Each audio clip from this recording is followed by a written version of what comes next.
Your price is not actually a sales vehicle. If I put a couch on the side of my curb and I say free, that doesn't guarantee someone's going to take it. They don't even know it exists yet. Probably one of the most common questions I get is around pricing because it's so mysterious. People are like, there's sort of like benchmarks of expectation, but then there's also a range. I actually, somebody today, they were saying like, hey, I went to your live event. I sat next to somebody who was already in our top tier program, and they were saying they charge, their pricing is $3,000 per month. And, the person who was telling me this today was asking them like, what do you include for that? And they're like, just the system. Like, that's it, $3,000 per month. And their mind was a little bit blown. They were like, oh, I can't even fathom that you're charging that much. And I was telling them today, I was like, it comes from this category of response that I give to folks all the time. So in case you're wondering, what would it be like if I hopped on a one-on-one with Matt and asked, like, what are pricing? This is what I tell you. So, the two things that I commonly talk about is pricing is just the scoreboard of value. That's it. And that's why you see a wide range of costs or pricing depending on who it's going to. So I remember this like back in when we were just doing websites. So you could go, how much is a WordPress website? And you'd be like, I don't know, $5,000, $1,000. If you just open it up to like websites, you get it for $10, $20, whatever it is. We sold, I can't even say plural because this was the highest one we did. We did at least one. I say at least. We did one time. One time we got this high, but we pushed this barrier all the time.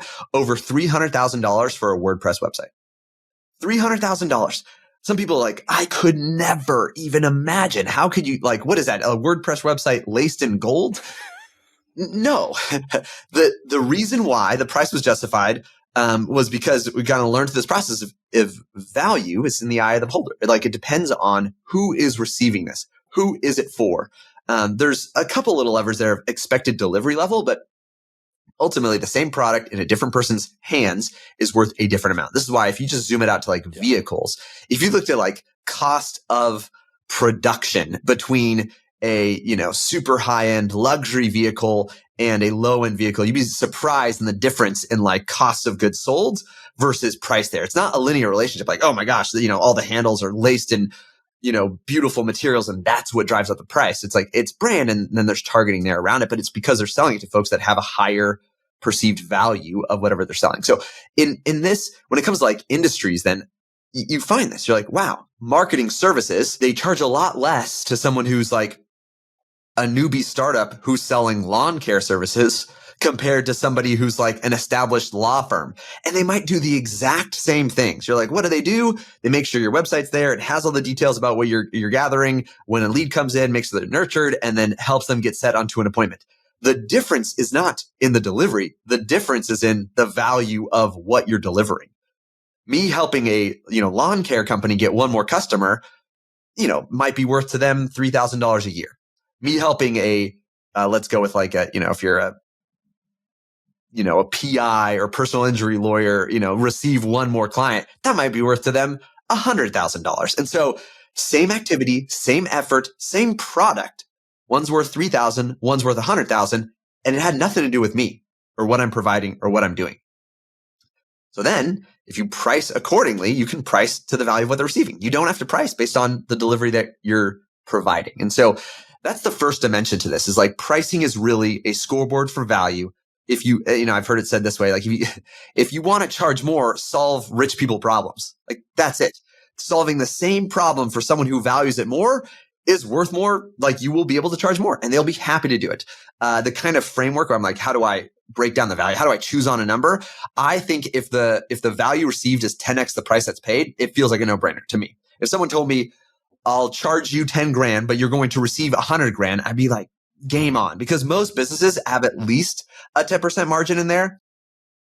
And then there's this aspect where you're buying back your time, effort, and energy. So if my experience was, it cost me 0 time, but maybe my margin was, 10% instead of 20%, I actually like those things more because that feels holistically more profitable because I know that the only unreplenishable asset that I have is my time. That's it. So that if I really am honest with myself, that's the most valuable thing that I have. And so I would sacrifice a portion of economic dollar margin for infinite time margin, if that kind of makes sense on that side. But but if you can do a 10x, generally it'll feel like it's a no-brainer. These are two really sound like pillars of pricing. And in business, it's a lot easier than in just like selling watches or something, because the problem is not as obvious. But like selling to business services or things that have a clear higher benefit from the same service obviously makes sense on pricing. What are some mistakes that you see people make when it comes to pricing? Well, this is a great tee up for the second aspect of this. So I tell people first, like, hey, you have permission to price by value. You're not limited to price by product. You can price by value. One mistake I often see is they'll look out and they'll try to benchmark their price to other folks. And they'll say like, well, what are other people pricing for this value? That's not wrong, but here's why it becomes a mistake. Your effectiveness, like the price isn't what sells it. If that makes sense. Your price is not actually a sales vehicle. If I put a couch on the side of my curb and I say free, that doesn't guarantee someone's going to take it. They don't even know it exists yet. They don't know if it's got bed bugs in it. Like there's so much, like even if I drop my price to literally nothing, it doesn't mean everyone's going to take it. And the proof of this is like, digitally, think of how many lead magnets are out there. It's like, it doesn't, like I put it out there. It was free. That was the lowest price possible. All of a sudden, it's not like you get a million leads just because you had a free lead magnet. So the mistake is thinking that like price is a powerful lever, or it's like, it's the driver of sales. It contributes to it, but it actually is the real measure of effectiveness there is like your sales ability, right? That could be in the nurture, it could be in the conversation, however you deliver sales. So this is what I tell folks. Someone else, like the person who's sitting next to the other person, like they sell the system at $3,000 a month, and they're kind of like, and they literally are like this. I just give them the system, and they're happy to pay for it, and they $3,000 a month, and that was it. And it seems so simple, but that person is probably really skilled at sales. Really, really good at communicating the value exchange or the opportunity cost of not having a system like this. Yeah, just the price, just saying I'm pricing it at this isn't actually enough, right? It's communicating all the first parts. What is the value? Yeah, you have to be able to communicate the value to connect to the problem that it's solving. Like you have to do the mental gymnastics for them. It's not going to be clear to them most of the time that they need whatever it is that you provide. And so marketing and sales still has to happen independent of price. However, the better you are at marketing and sales, the easier it is for you to justify a higher price. So this is where I say, cool, you can establish my value there. But the other factor here is your skill or experience. And so I give them the other side of this as for permission is your earliest customers will pay the lowest price you will ever offer. And that's okay, because there's this snowball of sales. When you sell 10 people at a price, you feel very confident, like people will buy this price. And so much of the sales process is a transfer of belief. You believe it's worth this. Why? Because everyone's paid this. Like you're like, I'm not making this price up. And this has been like a, I don't want to say like a secret weapon but for us, so many times, like the conviction, the belief is there is when I put a value on a page, a lot of times I prefer not to say like, this is a fictitious value because you can get kind of that. It's like, I'm saying this is the value that hundreds of other people have paid. I didn't make this up. I may have originally done a value exchange there, but like at this point, I'm not saying this is the price because of the value you're going to receive. I'm saying this is the price because the market has dictated this is a good value exchange. So it's not like it's not me saying like, oh, the value you'll receive is this. It's me saying this is the actual price other people pay for it. And the greater volume you have on other people paying for it creates a ton of confidence and certainty. This is kind of how the stock market works, right? When you buy a stock, how did that price happen? The rest of the market said, this is how much it's worth, because they're constantly buying and selling. So, and it's floated up. Like more people are saying, oh, I would buy it at that price. And other people are saying, oh, I would sell it if it got this high or it's too high or whatever it is. And you're like, oh, the actual, like the confidence in the price comes from volume. If enough people say, just like that stock market, I'd be willing to buy at this amount, and it's more people are willing to buy than people are willing to sell, it drives up the price. It's just the correlation between supply and demand. So for when you're early on, if you're not as skilled or you're not as confident, lower the price to make it easier for you to gain that confidence. Because after you've done it 10 times, you're like, now you might stretch it. You might say, I'm going to try and double the price or whatever it is. And because you have 100% confidence 10 other people would buy this because they have.